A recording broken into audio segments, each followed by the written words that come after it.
kama makaratasi. Sio hasara mimi kupoteza vyote, lakini sio baby ni kukose wewe. Umeteka mwili pamoja na akili, unanipa mshangao baby unavyonipa vitu adimu. Kwenye sekta ya mapenzi wewe ndo mwalimu. Napenda mwendo wako, jinsi unavyotembea, hata tukitoka out mimi na kunyemelea. Mpenzi wangu, nieleze ukweli kama unanisaliti baby.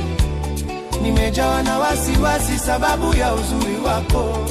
Nawahi kurudi nyumbani kwa ajili yako. Nafanya kukulinda nisijebiwa, najiepusha na maneno ya kuambiwa.